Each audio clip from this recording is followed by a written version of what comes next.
Vale a pena.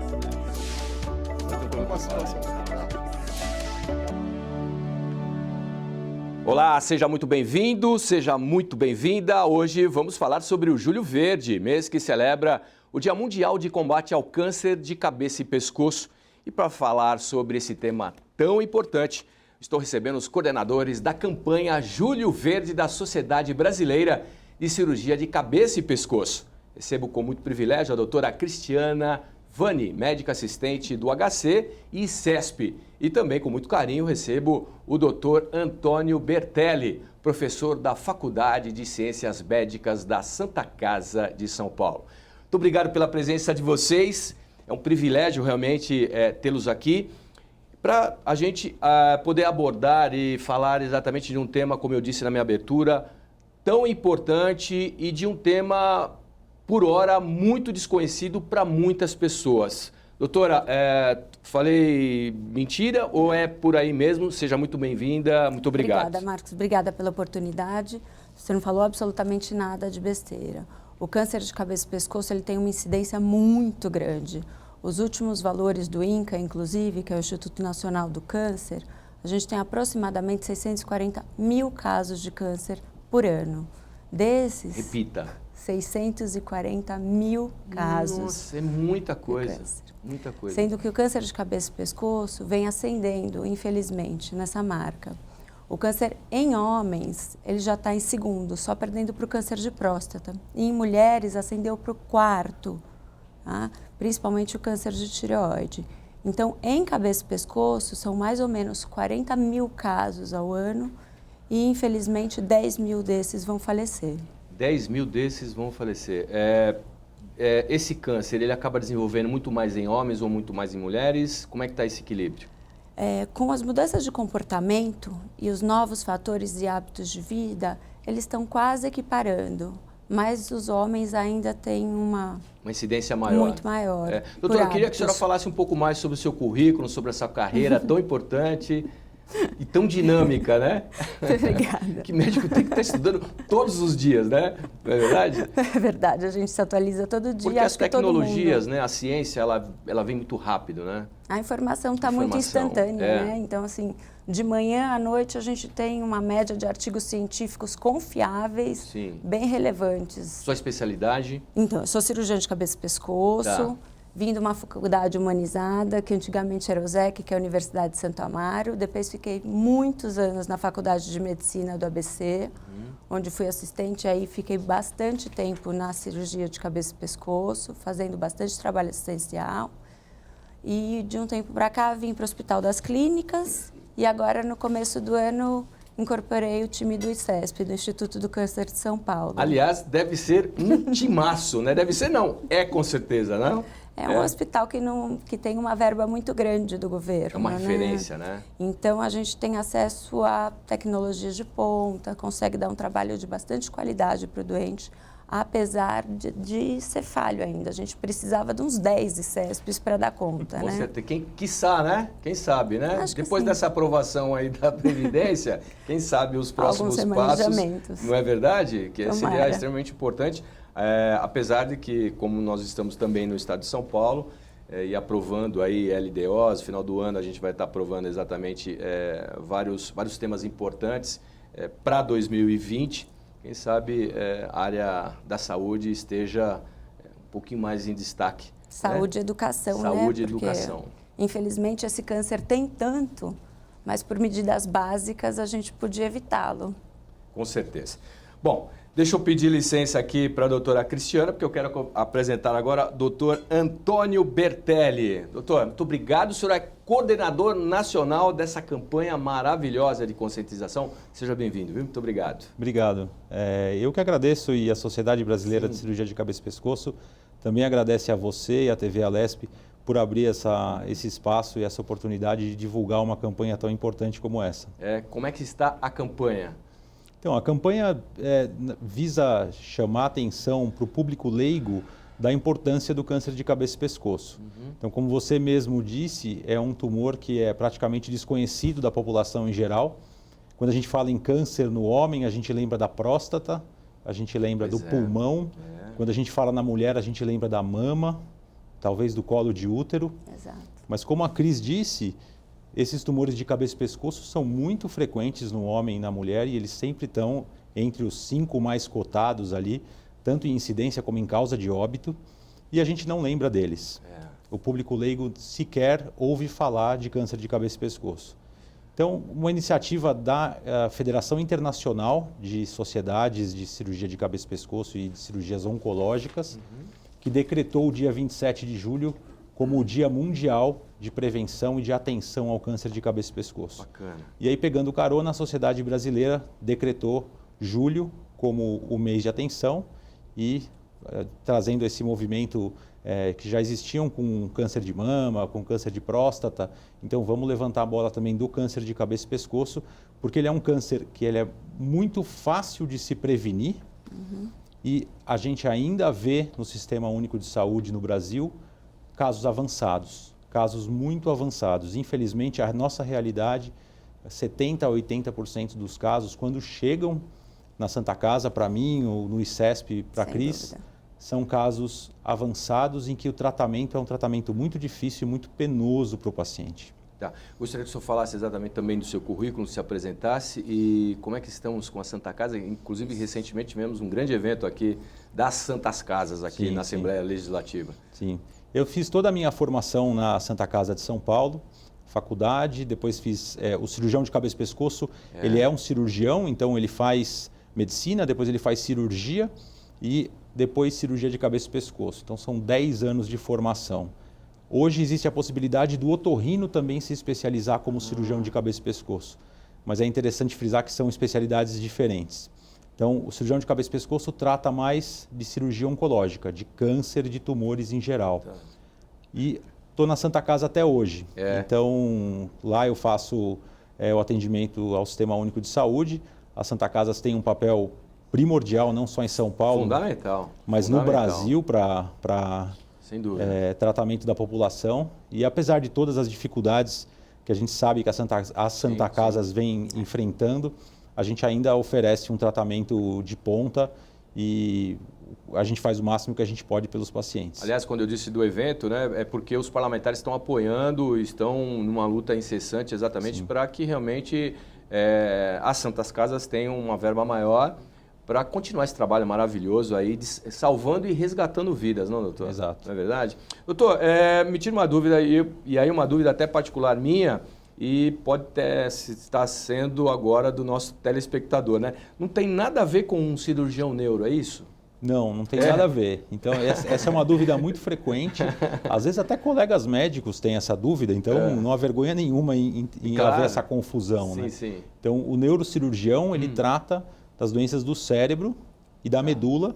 Certo. Alguns tratam também de problemas de coluna e o cirurgião de cabeça e pescoço não trata disso. Então, a gente trata da região da cabeça e do pescoço, exceto o cérebro, a coluna e a medula. Tá? Então, o que a gente trata? A pele do rosto e do pescoço. Existem tumores de pele que também são muito comuns. Doenças de pele. Relacionados à exposição solar. Né? E a gente trata dos tumores do trato aéreo digestório alto, que é uma palavra difícil. Dicionário, por favor, meu diretor. Discorra, doutor, sobre isso, por favor. Basicamente são os tumores de boca e da garganta. Então são os tumores os tumores de boca são muito fáceis de diagnosticar.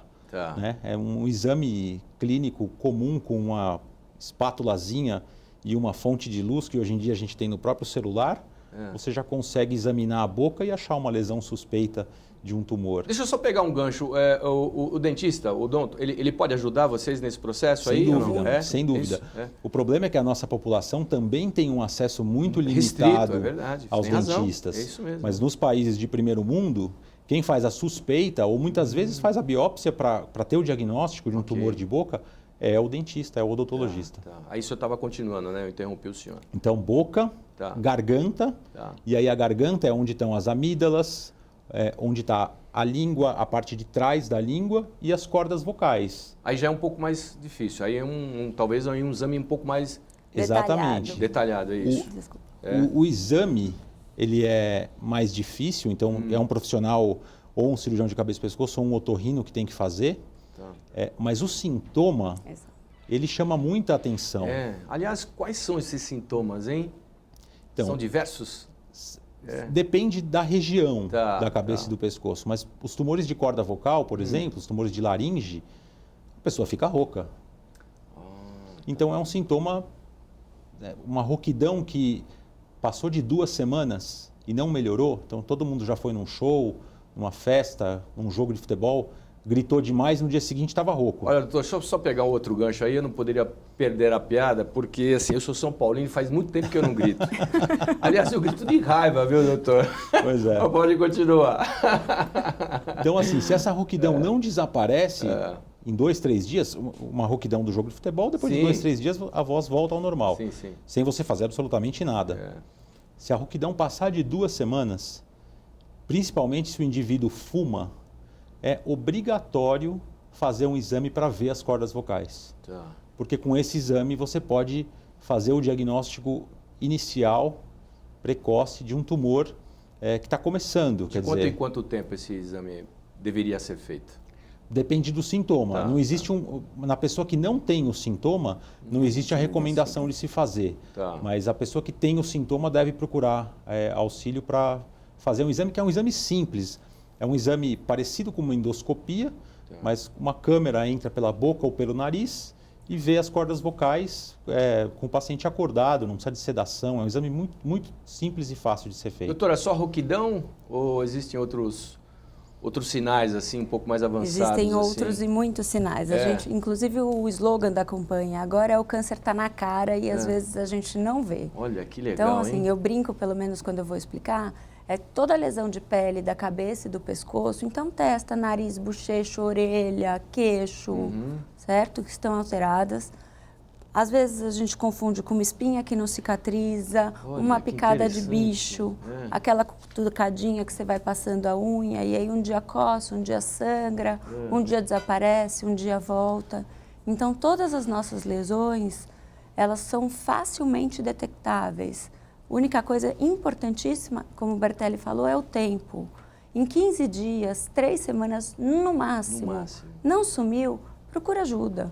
E a ajuda pode ser a mais diversa, pode ser desde o posto de saúde, com qualquer médico, com qualquer assistente da área de saúde, um dentista, ou mesmo outras especialidades que vão encaminhar para o especialista. Então, assim, aftas que não cicatrizam, gengivites, sangramentos, bolinhas de maneira geral. Pelo corpo? Pelo corpo, na nossa especialidade... Eu brinco que todo lugar que passa o ar e todo lugar que passa a comida, até o osso da clavícula. Daqui para cima, onde passar o ar e onde passar a comida, entra na nossa especialidade. Então, dificuldade de engolir, dor para engolir, alteração da voz, como rouquidão ou ausência da voz. Amidalite, dor de garganta, aquela chata que você vai um dia, toma um corticoide, aí você conversa com o vizinho, aí você conversa com o amigo, aí gargareja com não sei o quê.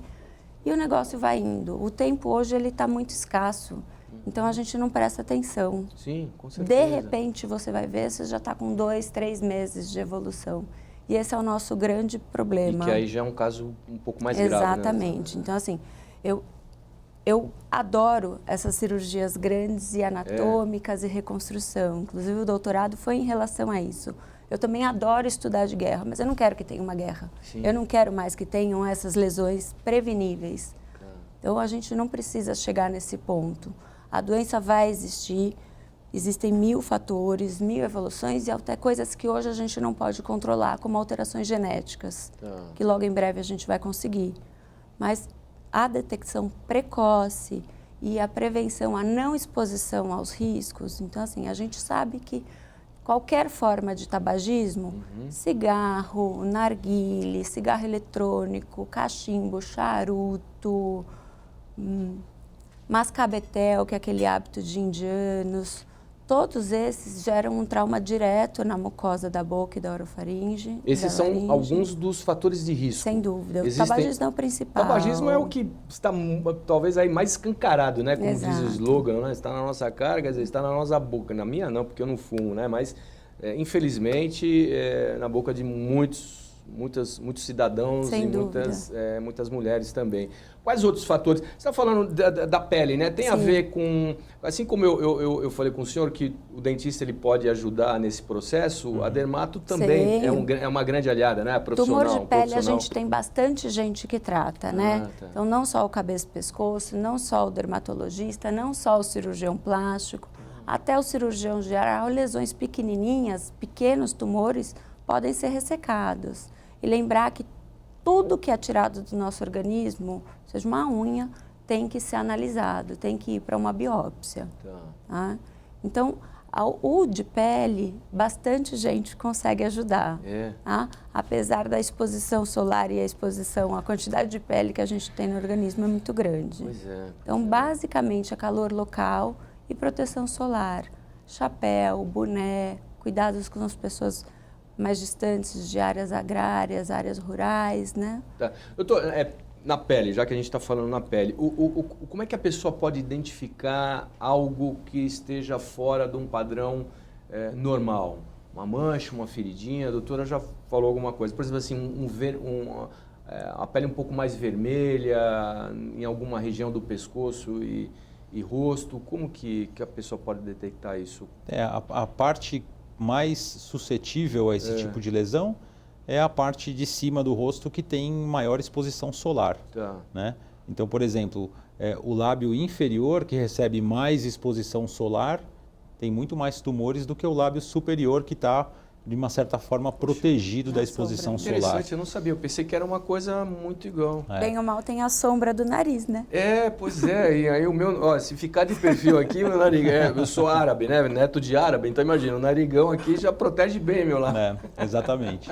Mas o diagnóstico geralmente vem com uma lesão, como uma ferida, uma úlcera, que não cicatriza.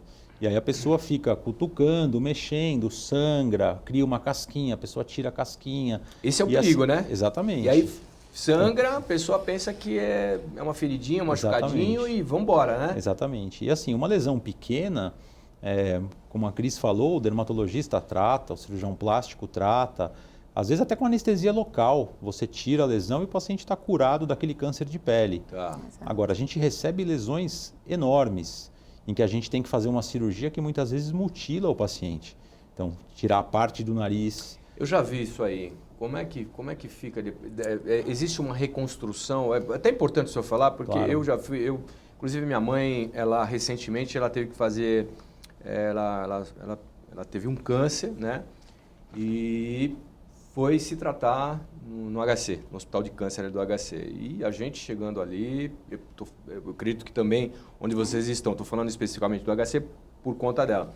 Eu vi muitas situações como essas. Sim, né? sim. Por isso que eu falei, é muito mais normal do que a gente possa imaginar, né? Infelizmente. Como é que é esse processo? Depois que retira o nariz, como que a pessoa passa, como é que é a condição de vida dela depois? Então, a gente aí começa a depender um pouco do tipo de reconstrução. É possível a reconstrução? Sim, é possível. É possível. Bacana. Então, tem várias formas de reconstrução. Nos serviços como o ICESP, a Santa Casa, a gente conta com um cirurgião plástico que trabalha junto com o cirurgião de cabeça e pescoço para fazer a reconstrução nesses casos dessas cirurgias mais mutiladoras.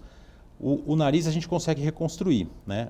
A orelha, muitas vezes, a gente também consegue colocar uma prótese e fazer uma orelha falsa, mas que a pessoa esteticamente fica muito boa. Mas e o olho? O olho... Então, o Brasil, infelizmente, é o campeão mundial de retirada de olho por causa de tumores de pele. Eu não sabia disso. Olha, eu não tô... aliás, vocês estão sendo grandes professores, viu? Eu tenho certeza, não só de mim, mas como da população que está nos acompanhando, então, telespectador. Essa é uma estatística que dá vergonha de ser brasileiro. Isso merece um outro programa, hein? Sim, sem dúvida. Isso merece um outro programa, porque... Sem dúvida. Então, a gente está falando daquele tumor de pele que começou com uma pequena lesão, às vezes próximo ao olho, e que não fez o diagnóstico, ou algumas vezes que foi tratado da maneira incorreta, e começa a crescer, invade o olho, e quando a gente chega... Quando o paciente chega para a gente tem que fazer uma cirurgia que resseca o olho. Isso tem a ver com catarata? Não, glaucoma é outro, são outros Não, processos. é um tumor de, pele, mesmo, que se originou na pele E que expandiu. aumenta e invade o globo ocular, invade a órbita e o olho. Em cima disso, doutora, vou fazer um ping-pong com vocês, porque eu estou vendo que vocês sabem de tudo. Então eu quero fazer um ping-pong. Eu tenho muitas curiosidades e eu tenho certeza que o telespectador também. A herpes. Sim. Herpes. No passado eu tive um chefe e ele tinha herpes de pele, não de boca, mas na pele. E aí essa herpes dele chegou um dia, expandiu, passou pelo nariz e foi para dentro do olho. Isso também tem a ver com o que nós estamos conversando, esses perigos? A gente tem uma incidência grande de câncer de cabeça e pescoço pelo HPV, pelo papilomavírus humano, Olha que é um isso. outro vírus, tá? A herpes, ela tem uma predileção por pedacinhos de nervo. Então, normalmente ela segue o caminho do nervo. Ela não é uma lesão precursora, mas ela deixa, obviamente ela aparece com uma imunidade mais baixa, o vírus é circulante, a imunidade cai e a lesão aparece.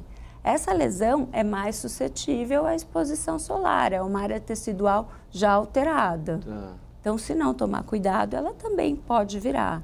Inclusive, áreas cicatriciais, a gente pode ter a incidência e lesão, um tumor específico de áreas cicatriciais e áreas de queimadura. Então, olha a necessidade de tanto os homens quanto as mulheres se prevenirem Sem dúvida. sexualmente falando, uso de preservativo, porque com certeza deve ter um número muito grande de pessoas que são portadoras do HPV e não estão sabendo, correm esse risco. A grande maioria da população tá certo? Mas o vírus do HPV, assim como o da gripe, que tem o H1, 2, 3, se 18, manifesta. N25, Tá. eles têm a forma sexual e a forma cutânea. Às vezes a forma não se manifesta, mas a gente pode contaminar outras pessoas. Então é essencial a prevenção de doenças sexualmente transmissíveis, Sem dúvida. o uso de preservativo. Não só pelo HPV, por tudo, Por né? todo por mundo, tudo, claro. Né? Claro. Sem dúvida. Inclusive, a incidência atual das DSTs explodiu de novo. Explodiu. Exatamente. Recentemente eu fiz um programa sobre isso e eu fiquei Exato. também Chocado. assim, chocado. E eu chocado. chamo a atenção aqui para o uso de preservativo, inclusive para sexo oral. Oral. Porque nós estamos falando do HPV, Pronto. que causa câncer de colo de útero na mulher e causa câncer de canal anal também. Tá. A gente está falando da presença dele na garganta. E aí ele pode predispor ao câncer, inclusive em pessoas que não fumam. Então a gente está vendo pessoas cada vez mais jovens com câncer de orofaringe, amígdala, garganta, e que desenvolvem o tumor por conta do HPV. Sei. Não fumam, não bebem e mesmo assim tem o câncer de orofaringe. Então é muito óbvio que isso está relacionado a sexo oral não protegido. Total. Então mesmo para o sexo oral, o homem e a mulher precisam de proteção para tentar evitar a contaminação pelo HPV. Agora, doutor, em relação ao sexo oral, e aí tem essa contaminação, diferente de quem fuma. As características de contaminação são as mesmas de quem está fumando?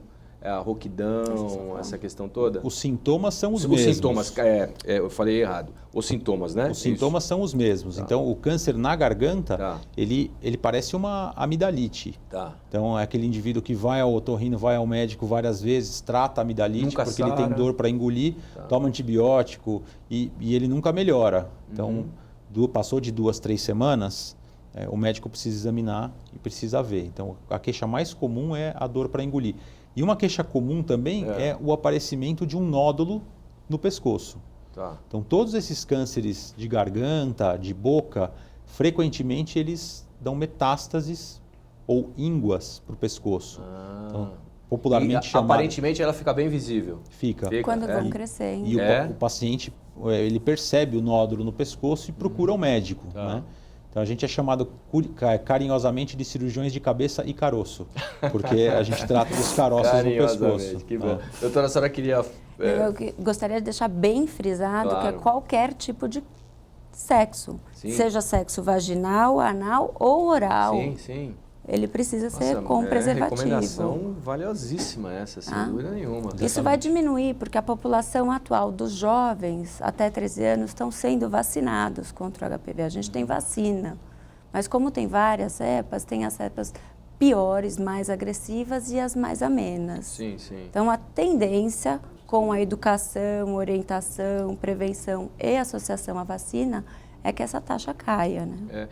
Em relação à vacinação, de repente eu estou fazendo até uma pergunta, mas eu tenho certeza que vocês sabem. Do HPV, tem uma idade específica ou qualquer idade pode tomar a vacina? Qualquer idade pode ser vacinado. Isso é importante. O que acontece é que às vezes você já foi exposto e aí você não vai ter a resistência, mas a virulência e a agressividade diminuem. Então é importante que vale a pena para todo mundo. Então antes de ser vacinado é importante que faça aí alguma série de exames para saber exatamente se A gente pode dosar com PCR, a gente pode dosar no sangue. PCR? A gente tem algumas maneiras de validação. O que é PCR? É uma proteína C reativa. Ótimo, agora entendi do Existem exames que detectam quais tipos você já está contaminado, ou se não. Mas mesmo assim é válido a vacinação. O nosso limitante é que até a umidade o governo dá. Daí em diante é só particular. Doutora, e é uma vacina cara. A gente estava falando ainda na manifestação, né, dessa questão de pele, de se proteger. Os protetores que nós temos hoje aqui no Brasil, realmente eles são eficazes? São. A qualidade é bem alta. Eu já ouvi aquela história, passou do fator 40, passou do fator 50, ele 60, 70, já é o mesmo fator. Isso é um mito ou é uma verdade? Na verdade, assim, isso? É uma coisa que eu aprendi bem pouco com algumas amigas da indústria, inclusive. O fator solar, o protetor, ele é desenvolvido para cada região. Porque a camada de ozônio é completamente diferente daqui, ou da Austrália, ou da Europa. Então, não adianta o protetor solar que você comprou na Europa usar para o Brasil, ou do Brasil para o Japão, quer que seja. Então, o fator de proteção solar, 30, 40, 50, 65, depois do 30 ou 45, ele aumenta o tempo da exposição, o tempo da resistência. Qual o fator? A partir do 45, mais ou menos, tá? Então, ele é o tempo de exposição. Mas você precisa reaplicar. Transpirou, passou alguma coisa na pele, a gente tem gordura natural da pele, ele vai saindo. Então, de 4 em 4 horas é o ideal, pelo menos, tentar reaplicar. Antes de ir para o intervalo, só para fechar com a senhora em relação a esse tratamento da pele, é importante que muitas pessoas ainda tenham aquela questão, eu só vou passar protetor se eu for à praia ou me expor na piscina. Isso tem que ser todos os dias, né? Acordou, passou. Nós temos irradiação, né? Não pode esquecer das mãos, a orelha faz parte, o pescoço faz parte. Ótimo. Qualquer lugar que a gente estiver, onde estiver luz, fria, amarela, branca... Aliás, nós estamos expostos aqui no estúdio, né? Essa luz, né? Muito expostos no estúdio, o mesmo foco cirúrgico também. Então, também. Em casa, a gente liga a TV, a gente liga a luz, a gente caminha. Então, não é o sol diretamente, é a radiação. É verdade. Tá bom. Você viu que o bate-papo está muito legal. Primeira meia hora já acabou. A gente vai por um rápido intervalo, não saia daí a discussão, tudo isso. Esse bate-papo está muito legal, eu tenho certeza disso e você não vai perder. Segura aí que a gente volta já já, não sai daí.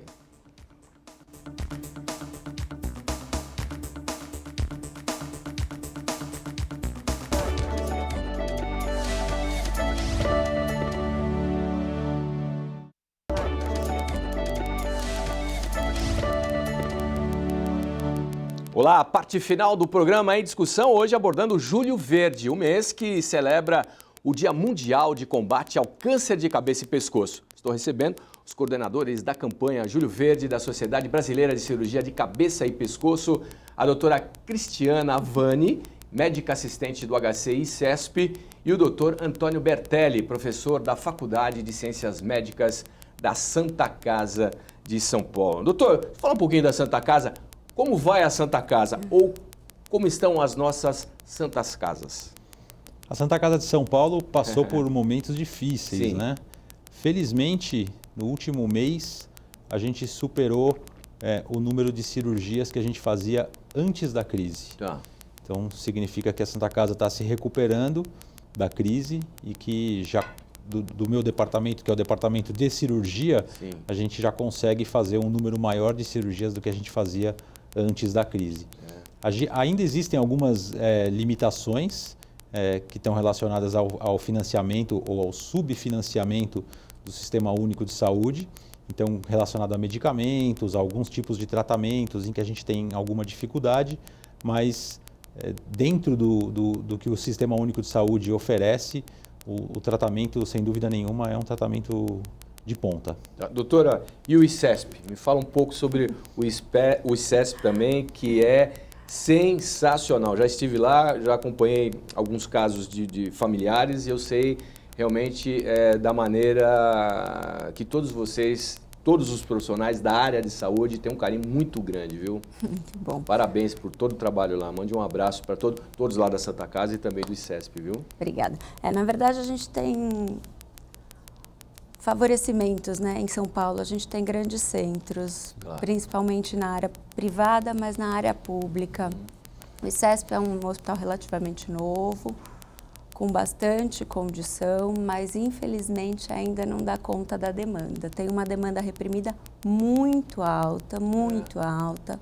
O sistema de regulação de saúde é complexo, a gente tem uma rede que chama de CROSS e a partir é essa rede que distribui para os serviços. Aliás tivemos uma CPI muito grande sobre os CROSS, né? Aqui é bom a gente destacar, porque nós estamos exatamente na Assembleia Legislativa e é por obrigação nossa divulgar isso através do trabalho dos parlamentares. Né? Então, uma vez que o doente consegue entrar no sistema, é incrível, a gente brinca que está no paraíso, porque tem uma equipe multidisciplinar, eles têm uma assistência global não só para o paciente, como para a família, são extremamente bem orientados, então a gente consegue nutrição, psicologia, fonoterapia, fisioterapia, isso não só lá, mas em todos os outros centros. Eu tenho certeza que na Santa Casa, na Faculdade do ABC, no Hospital do Heliópolis, mas é que os doentes chegam de uma maneira já muito avançada, porque até a entrada no serviço demora demais, a morosidade é muito grande. Essa ponte, essa ligação, que com certeza, tanto na Santa Casa quanto no ICESP, vem muita gente de fora, né? De outros estados, né? Pessoas que realmente não têm. E fora do país também, né? E muitas das vezes são pessoas que não têm a menor condição, né? Então, até a pessoa, às vezes a pessoa tem uma dificuldade de saber o que é o normal e o que é o alterado. Fazia muito tempo, mas há umas 2, 3 semanas a gente cruzou com uma senhora que não sabia o que era câncer. Então, a dificuldade na compreensão, uma dificuldade de educação mesmo da população. Sim. Então, até perceber que está alterado, até ir ao posto, conseguir atendimento no posto, fazer a orientação para qual especialista chegar, ter acesso a esse especialista, conseguir fazer a biópsia ir para o CROSS. No caso do CESP, só pela rede Luci Montora com biópsia. Quanto tempo a gente já perdeu aí? Tem alguma ideia de como a gente poderia mudar esse cenário? Eu estou dizendo isso porque até um tempo atrás os meus pais não tinham convênio médico. E eu vou dizer um negócio para você. Então eu estou falando de uma questão muito particular minha. Foi exatamente isso. Minha mãe estava com um problema, ela teve que ir num posto de saúde do seu bairro, como muitas das pessoas que estão nos assistindo também devem estar passando por esse problema. A partir daí ela tem que passar por um clínico geral e que muitas vezes, entre nós aqui, não por culpa deles, mas não estão totalmente habilitados, né, para identificar exatamente um caso tão grave quanto esse que nós estamos falando aqui. Cabeça, pescoço, tumores. Aí ele vai passar por lá, aí ele vai preencher uma guia, aí ele vai passar por um outro processo, quer dizer, esse período todo vai demorar de 2 a 3 anos para ele chegar lá na ponta, se é que vai chegar. Se é que vai chegar, a pessoa já pode ter evoluído para um quadro muito mais grave e aí não vai nem conseguir chegar, não vai conseguir visitar vocês lá, então, infelizmente. Por esse problema, a maioria dos doentes que chegam para nós são extremamente avançados. E são doentes que vão perder a mandíbula, que vão perder a maxila, que vão perder a órbita, que vão perder o nariz, a língua inteira, a laringe inteira. E aí a gente deixa de atender pessoas que poderiam ser curadas de uma cirurgia simples, de um tratamento básico e estarem perfeitamente aptos para voltar à vida normal. Comer, falar, respirar, trabalhar, um convívio social adequado. E aí, infelizmente, a gente depara com esses tumores gigantes que precisa da equipe plástica, que precisa de material especial, que aumenta muito o custo.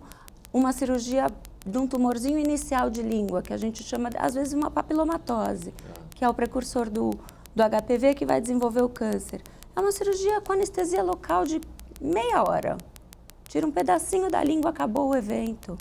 Aí muda para uma cirurgia evolutiva de 10, 15, 20 horas, um tempo de internação gigante, UTI, materiais, eu tô entendendo medicamentos. Que se nós tivéssemos o combate já lá na raiz, vocês também poderiam trabalhar com um pouco mais de tranquilidade e com mais gente, é isso, doutor? Sim, além de gastar menos dinheiro do serviço de saúde, né, do sistema público ou do convênio, quando a gente faz o diagnóstico na fase inicial, a gente consegue tratar mais gente, né, porque quando a gente opera um caso avançado, talvez a gente conseguisse operar 5, 10 casos iniciais. E o caso avançado, o tratamento do câncer hoje ele é multidisciplinar. Então, o caso avançado ele demanda, além da cirurgia, tratamentos como radioterapia e quimioterapia. Que vão debilitando as pessoas. Que são tratamentos muito penosos e com muitas sequelas. Sim. Então, o paciente que tem um tumor avançado, além dele gastar mais o sistema público de saúde, ele também vai ter mais sequelas e muitas delas para o resto da vida. Então, por exemplo? Tem pacientes que precisam ficar com uma traqueostomia, por exemplo, para o resto da vida. Tem pacientes que não conseguem mais se alimentar. Então, além da deformidade que a gente pode causar, que a gente já comentou... Que é da mutilação, né? Exatamente. Ele pode ter uma sequela funcional, que é não conseguir engolir ou ter uma dificuldade para engolir, precisar usar sonda, ou pelo nariz ou direto no estômago. Então, uma via alternativa de alimentação. E se alimentar é um dos maiores prazeres que a gente tem, né? Então, esses pacientes sofrem muito quando tem tumores avançados. E que vai debilitando esse paciente ao longo dos anos, né? Além, assim, o câncer de cabeça e pescoço, ele tem cura, né? Mas, é importante frisar isso, né, doutor? Tem cura. Tem cura. O mais simples é não ter. Então, é deixar de fumar, deixar de beber, tirar os fatores de risco, se proteger contra o sol, ter uma vida saudável e hábitos sexuais seguros para você evitar. Se você tiver, procurar rapidamente ajuda para fazer o diagnóstico. Então, a gente ainda tem muitos brasileiros que pensam, não, eu não vou ao médico porque se eu for, eu vou encontrar alguma coisa. Então, alguns pacientes têm resistência de procurar o médico por medo do diagnóstico.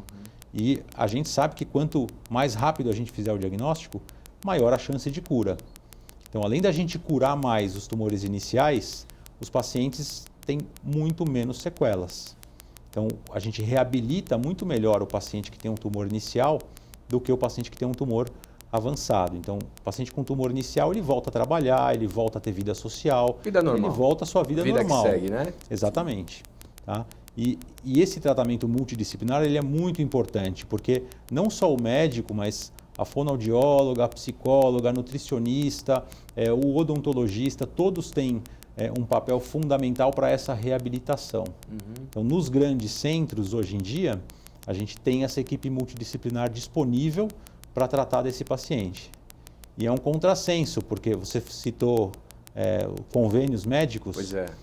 Se a gente sair de São Paulo, for para cidades menores, mesmo dentro do estado, a gente vai encontrar cidades em que esse tratamento multidisciplinar não é disponível, mesmo que o paciente tenha um convênio médico. Sim. Então, tem que vir a São Paulo, as grandes capitais, né? Então, a gente está falando do estado de São Paulo, né? Sim. Exatamente. Aliás, saindo aqui da região, só cortando, saindo da capital, existem outros polos dentro do estado? Existe em Campinas, né? Unicamp, Mário Gatti, tem grandes centros. Em Jaú, Amaral Carvalho, né? Barretos, o Hospital do Amor. Então, esses centros eles estão sendo criados e estão se desenvolvendo. Então, isso já é uma melhora. Importante pulverizar isso, né? Exatamente. Então, você perguntou como melhorar. Isso. Eu acho que essa rede de referências que já existe, ela precisa ser melhorada. Esse é o caminho. Então, a gente precisa do encaminhamento rápido desse paciente para o especialista, seja ele aqui em São Paulo, ou em Barretos, ou em Campinas. Aonde for. Então, ele tem que chegar rapidamente no especialista. E outros centros em regiões estratégicas precisam ser criados, né? Então aí os nossos gestores de saúde precisam trabalhar nesse sentido. E aqui algumas medidas a longo prazo, aumentar o ICMS do tabaco, aumentar o ICMS do álcool. Quer dizer, do cigarro já tem aí uma composição, porque assim, é claro que o Estado como um todo, e nós estamos aqui, né, vivendo a vida parlamentar, né, em relação a muitos projetos de lei, a gente está acostumado a vivenciar isso todos os dias. É claro que o Estado precisa de arrecadação para investimentos em outras áreas. Mas como a gente está falando exatamente dessa combinação álcool, e aí eu quero entrar nesse processo do álcool que o senhor tocou, cigarro que fazem mal, quer dizer, quanto disso poderia ser alimentado para a área da saúde se muita gente deixasse de fumar, se não bebesse, logicamente se não tivesse acesso a um álcool, porque de repente uma cerveja, uma cachaça, que a gente fala que é o álcool branco, né?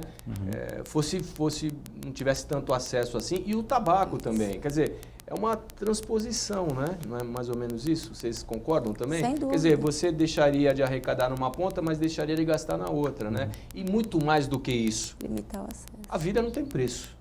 A vida não tem preço. Exatamente. E a gente vê na prática que muitos pacientes deixam de fumar e beber depois que tem o câncer. Aí, puxa vida. E aí, susto, né? Exatamente, ou depois que infarta, ou depois que tem um problema grave de saúde, né? E aí, infelizmente, algumas vezes o médico não pode ajudar muito, porque ele já desenvolveu a doença. Então, a mensagem que eu gostaria de deixar para quem está assistindo é: pare antes de desenvolver o câncer, pare antes de infartar, porque a associação do cigarro e da bebida, e a bebida especialmente destilado, né? Nós não estamos falando de quem bebe socialmente, estamos falando de quem bebe todo dia, tá? Especialmente o destilado, o álcool branco que você citou. Branco, destilado, né? Essa associação tabaco e álcool aumenta em 10 vezes a chance de você ter um câncer de cabeça e pescoço. É muita coisa. Não muito. Pode não parecer muita coisa, né? Mas imagina assim, eu vou aumentar em 10 vezes o seu salário, não é muita coisa? Nossa Senhora, então, fundamental. Então, aumentar em 10 vezes a chance Aliás, uma sugestão aí, hein? Exatamente. Então, aumentar em 10 vezes a chance de ter câncer também é um aumento muito significativo, né? Doutor, a gente está falando do álcool, né? A gente está falando do tabaco, e aí surgiu essa questão do álcool, que é tão perigoso. Dá para a gente desenvolver um pouco mais sobre essas questões? Uma cervejinha só não faz mal, enfim. Qual que é o cenário real desse processo? A gente brinca, né? Que assim, colocou na boca, é gostoso, cospe, porque ou vai engordar ou vai dar câncer, né? Mais ou menos isso. O tabagismo de maneira geral e o álcool de maneira geral são drogas lícitas. Sim. De fácil acesso. Mas são drogas. São drogas, Exato. São drogas, né? Então a gente tem que ter essa conscientização e talvez uma desglamorização. Qualquer evento social, qualquer festa, qualquer comemoração, qualquer filme tem um copo de vinho, tem uma taça de dry martini, tem um estímulo. Sim. E o acesso é muito fácil, muito fácil. Tem uma campanha agora sendo televisionada de exposição ao álcool, que crianças até 14 anos que forem expostas ao álcool, aumenta a taxa de dependência. Uma campanha muito boa mesmo, verdade. Mas não só de dependência, o álcool derrete a bainha de mineralização do cérebro. Então, assim, são vários outros fatores agregados nisso. Então, eu volto para a educação, para a conscientização, para o não estímulo. Aí nós estamos falando de drogas lícitas. E as ilícitas? Por exemplo, nós estamos falando de nariz. A cocaína, ele vai cheirar muitas vezes lá uma farinha de trigo, né? De repente pegar um traficante aí mequetrefe e ele acha que ele está ficando doidão, esperto, pelo contrário, ele está ingerindo substâncias totalmente tóxicas por organismo. Como é que fica em relação às drogas ilícitas? Elas causam um dano local, então pode destruir o septo nasal, a cartilagem do nariz, né? Mas também causam danos no corpo inteiro, né? Então a cocaína, o indivíduo pode infartar, ele pode ter uma arritmia na hora que ele usa a cocaína. Mas voltando para as drogas lícitas... Vamos que essas aí são as mais disponíveis no mercado, né? A gente tem visto muitos jovens usando narguilé Eu ia tocar nesse assunto. E muitos jovens também usando indiscriminadamente a maconha, Sim. achando que a maconha é um produto natural e então ele não causaria os mesmos danos do cigarro, do tabaco convencional. Por engano. Mas é engano porque o dano à mucosa, né, do trato digestivo e respiratório é igual, ele acontece da mesma forma. Então essas outras formas de fumar tabaco, narguilé, mascar o tabaco, Cigarro elétrico. cigarro eletrônico, elétrico. Cigarro elétrico faz mal? Sim. É isso? Então essas Sim. coisas novas, elas também Tá vendo, gente? também causam mais câncer de cabeça e pescoço. Então é importante frisar porque o jovem às vezes acha que vê nisso uma alternativa, Sim. inocentemente acha que não está exposto e está sim exposto. Cigarro elétrico, por quê, doutora? Ele tem uma taxa baixa, mas tem uma taxa de nicotina, Eu vejo né? muitas pessoas com cigarro elétrico, por isso que eu estou Por perguntando. quê? Porque ele é elegante, Sim. ele não tem cheiro, faz o vapor, não incomoda ninguém, Tá. não tem regulamentação ainda, então pode fumar no restaurante, não pode fumar no restaurante, pode fumar em lugar fechado, não pode. Ninguém sabe muito bem e ninguém sabe o que você coloca lá dentro também. Sim. Então, assim, como ele é gostoso, ele tem sabor, era a história do cigarro mentolado, do cigarro de cravo. As pessoas que ingerem, elas começam a ingerir muito mais E acaba do que o comprando cigarro muitas normal. vezes um marketing que aquilo é Então, assim, aí oferecido, prova né? um de manga, um de menta, um de não sei o quê, associa com outro cigarro, ou associa com a maconha, ou associa com o narguilé. E aumenta, em vez de diminuir o hábito. E como você disse, na cocaína, você não Sim. sabe o que tem lá dentro. Exatamente. Quais são as substâncias que estão misturadas Então ali, você né? está fumando alguma coisa que você não sabe o que é. Pois Então é. a gente tem muito receio e a gente recomenda que veementemente isso não seja utilizado. Eu queria saber sobre tecnologia, como é que estamos com a ciência em relação a esse tema nariz, pescoço e garganta. Então, Estamos avançando bastante? sem dúvida, sem dúvida. Que bom, que bom. Acho que a cirurgia do futuro, ela é uma cirurgia cada vez mais tecnológica, Cirurgia né? do Então, futuro. o cirurgião, agora a gente tem um conceito de cirurgia digital. E sempre mais humanizada também, doutor? Sem Isso? dúvida, acho que né? o foco disso é o paciente. Eu fiz, né? deixa eu só pegar, eu queria dar parabéns exatamente para o professor. Desculpa cortar, doutor, porque Imagina. assim, a gente diariamente apresentamos vários programas e com outros profissionais tão renomados quanto vocês. E eu sinto realmente que os médicos estão mais humanizados. Sim. Parabéns, acho que faz parte de uma acho que talvez até de uma terapia para o paciente. Mas pode prosseguir, só queria fazer esse parênteses e dar parabéns realmente para vocês, que é uma consciência tão bacana, tão legal, que faz parte, né, desse acompanhamento, né, doutor? Assim, o foco da medicina sempre foi o paciente, sempre vai ser o Sim, paciente. Né? Então, a gente sempre quer o melhor para o paciente. Tá. O grande problema é que quando a gente fala de câncer, Uhum. a gente quer tratar o câncer. E aí a questão é, qual é o preço que eu vou pagar, ou que o paciente vai pagar, para tratar o câncer? E aí nós não estamos falando de dinheiro, nós estamos falando de sequela, nós estamos falando de função. Né? Então, o que eu preciso sacrificar nesse paciente para que ele tenha o seu câncer tratado da melhor maneira possível? Então, é esse balanço que a gente busca encontrar para conseguir tratar o câncer e conseguir devolver o indivíduo para a sociedade, para que ele volte a trabalhar, a ter uma vida social. E o que eu acho muito interessante hoje é o conceito da cirurgia digital. Quer dizer, a tendência tem sido colocar uma interface digital entre o médico e o paciente, para que o médico possa usufruir de todas as informações, então de exames de imagem, de neuronavegação, de todas as informações. Neuronavegação. Então são coisas. Parando, hein? Exatamente. Então eu posso, por exemplo, em breve eu vou poder, enquanto eu opero o paciente, ter na mesma tela em que eu estou fazendo a cirurgia, poder, por exemplo, acompanhar a tomografia que o paciente fez no dia anterior. Fantástico. E se eu estiver chegando muito próximo a uma estrutura nobre que eu quero preservar, Sim. provavelmente essa interface digital vai me avisar. Tá. Doutor, você chegou na sua margem de segurança, você não deve proceder daí porque é perigoso. Então, a gente ainda vai chegar lá, isso ainda não existe e está em desenvolvimento, mas a cirurgia do futuro é essa, é a cirurgia aí. digital. Não vai mudar muito, né? Não. Desculpa, Não, a pode gente falar. acaba tendo na robótica, por exemplo, Eu ia você falar já da tem robótica, filtro verdade, de eu ia falar, tremor, Sim, você consegue sim. operar à distância, Sim. você tem uma invasão no paciente muito menor, você não tem cortes, As lesões, né? o acesso aonde a gente não acessava, ou a forma de operar acaba sendo menos invasiva. Sim. A cirurgia endoral para tireoide, bem ou mal, sem cicatriz, impressão 3D com projeção do defeito, fazendo um planejamento holográfico em 3D, em 4D, e você reproduzir uma orelha, uma órbita, uma mandíbula, numa impressora 3D em silicone, fazer uma prótese autoimplantável. Mais ou a menos, gente tem isso. Tem isso já, Tem né? É mais ou isso. menos guardar as devidas proporções, pelo amor de Deus, em relação ao cinema, né? A gente coloca aquele óculos, isso. é essa visão totalmente ampliada. Mas é exatamente fantástico, isso. né? Isso é já isso. existe. Então, essa Sim, essa sim. interface digital que eu citei, Ela vai além.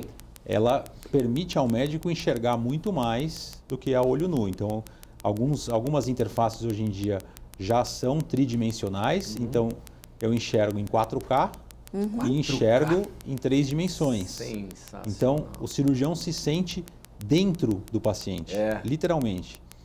E é óbvio que isso melhora o cuidado e o tratamento com o paciente. O nosso país ele está bem relacionado com essas questões dessa área? Ou a gente tem que estar tendo que importar muita coisa? Como é que está o desenvolvimento nessa... A gente tem muito acesso Tem muito e a acesso. gente tem muita Ótimo. condição. Tem muita Ótimo. gente boa aqui, muita gente Isso é muito ótimo. bem formada. Que E ótimo. no âmbito da medicina, o Brasil é um país bem evoluído, relacionado aos grandes centros. Eu vou dizer um negócio para vocês. Eu amei. De verdade, de verdade. Gostei muito. A gente está chegando ao final do programa e eu queria agradecer exatamente a presença de vocês. Vocês realmente deram uma aula muito prática e falaram a língua das pessoas comuns, né? Porque geralmente os médicos têm aquele, né? Fala naquela palavra que a gente não entende.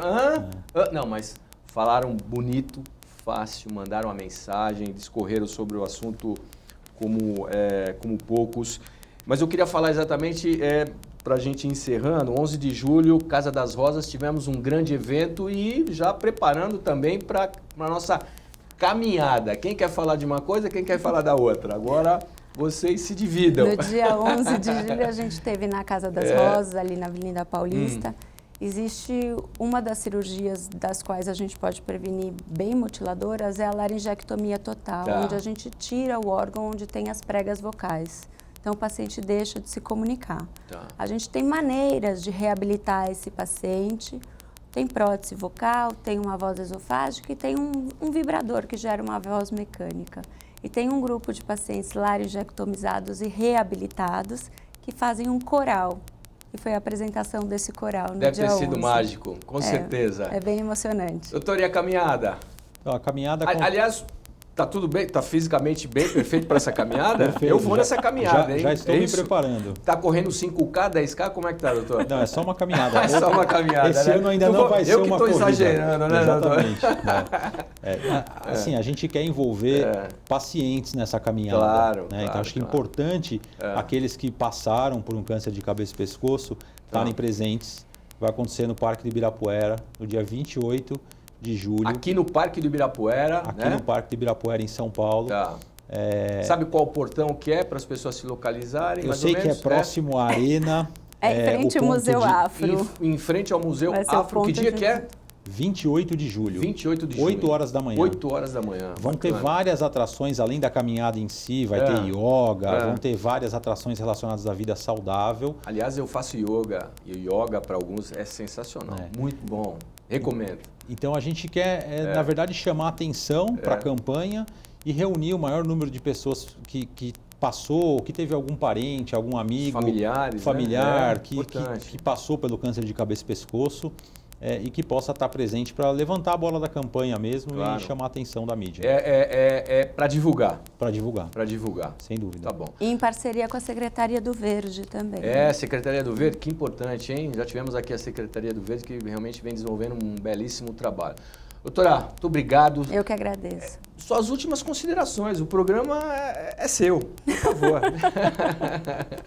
Na verdade, o que eu queria deixar privado é que o câncer de cabeça e pescoço, apesar de grave e relevante, e com uma incidência alta, ele tem cura e tem prevenção. A maioria dos casos podem ser evitados. Então, são cuidados básicos de higiene, de saúde, de cuidado pessoal e o diagnóstico precoce.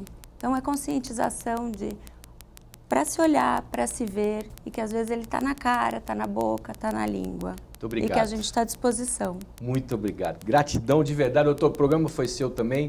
Parabéns, sucesso, viu? Muito obrigado. Muito obrigado. Eu que agradeço. Eu queria agradecer à Sociedade Brasileira de Cirurgia de Cabeça e Pescoço, que faz essa campanha todo ano, e a Associação de Câncer de Boca e Garganta, que é uma associação criada por uma paciente que teve um câncer de cabeça e pescoço, teve um câncer de laringe e precisou ter a laringe removida.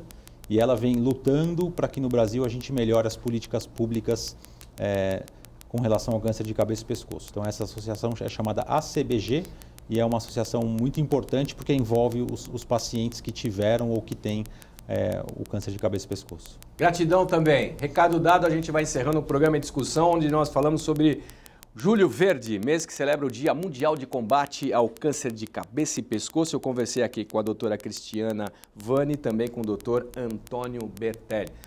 Muito obrigado pela sua presença aqui com a gente, sentir você aqui no estúdio com a gente. Muito obrigado pela sua importante companhia e até o próximo programa.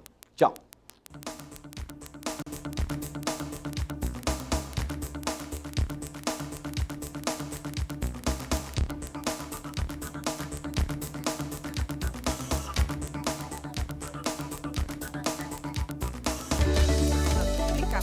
Vale a pena.